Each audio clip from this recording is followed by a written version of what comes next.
The Catholic Church has just been shaken by an announcement that no one saw coming.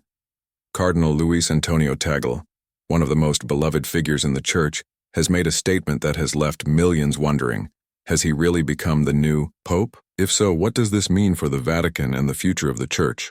For centuries, no cardinal from Asia has ever been seriously considered a top contender for the papacy. But everything has changed with Cardinal Tagle, often called the Asian Pope.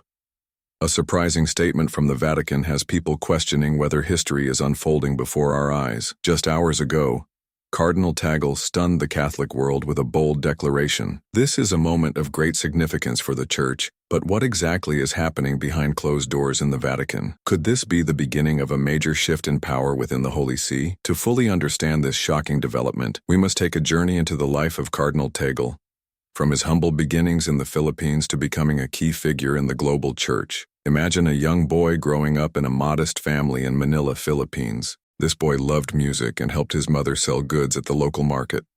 He wasn't born into wealth or power, yet something about him set him apart. His deep empathy and compassion for others. That boy was Luis Antonio Tagle. As a child, Tagle spent hours listening to the stories of street vendors, rickshaw pullers, and struggling families. He learned about their hardships and dreams. It was in these moments that he realized his true calling, not to seek personal power, but to serve those in need. When he became a priest, Tagle did not seek high-ranking positions or personal glory. Instead, he worked in impoverished parishes, spending hours with families who had lost hope. He listened to their struggles and offered guidance. The people called him the Father of the Forgotten. It was a title he never sought, but it perfectly described his mission. One of the most touching moments from this time was when a poor family invited him to dinner to thank him for his kindness. The meal was simple, just rice and dried fish. But Tagle didn't just eat with them. He shared stories from his own life, creating an atmosphere of warmth and equality. One of the children at the table said, "Father Tagle feels like family to us." This deep sense of humility and compassion stayed with him as he rose through the ranks of the Church. Even when he became a bishop, Tagle maintained his philosophy. A great leader isn't one who stands above others, but one who bows down to lift them up. This belief won him great respect in the Philippines and eventually recognition from the Vatican. In 2012, he was appointed a cardinal, a rare honor for someone from Asia. Despite stepping onto the global stage, Tagle remained the same humble priest at heart.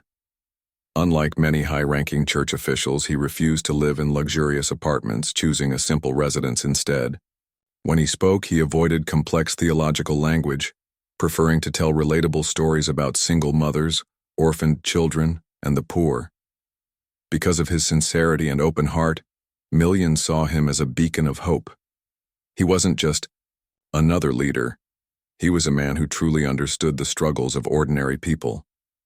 For Catholics in Manila, small communities in Asia, and even beyond, Tagle represented something extraordinary, a church rooted in love and compassion. Behind the sacred walls of the Vatican lies a world of power struggles and hidden conflicts. For years, Pope Francis has worked to reform the Church, bringing it closer to the poor, promoting inclusivity, and challenging rigid traditions. But not everyone within the Vatican supports these changes. Conservative factions fear that such reforms could weaken the Church's long-standing traditions. It is in this climate that Cardinal Tagle's name began to rise, not just as a religious leader from the Philippines, but as a symbol of change. However, with this growing influence came opposition. Some within the Vatican viewed him as a threat to the traditional order.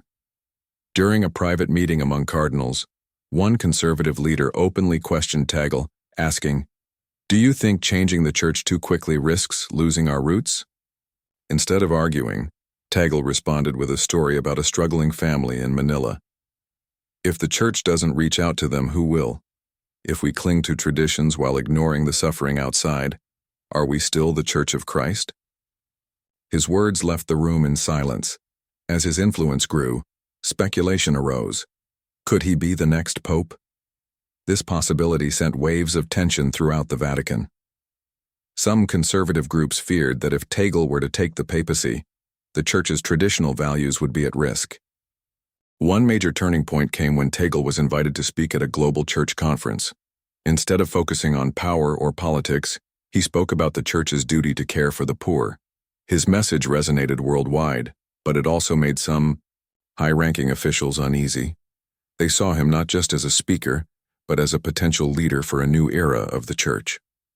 Now, with Pope Francis stepping back due to health concerns, the Vatican has entered a period of uncertainty. Amid this, Cardinal Tagle has made a declaration that has sent shockwaves through the Catholic world. "This is a historic moment for the Church," he said. But what exactly does this mean? Has he been chosen as the next pope? Or is this statement a sign of an even bigger shift within the Vatican? For now, many questions remain unanswered. What we do know is that Tagle's leadership represents something truly different: a church that listens, a church that serves, and a church that prioritizes love and compassion above all else. If Cardinal Tagle is indeed the next pope, it could mark the beginning of a major transformation in the Catholic Church. But will the Vatican's powerful factions accept such a change? Or will they resist this new direction? One thing is certain: history is being made before our eyes.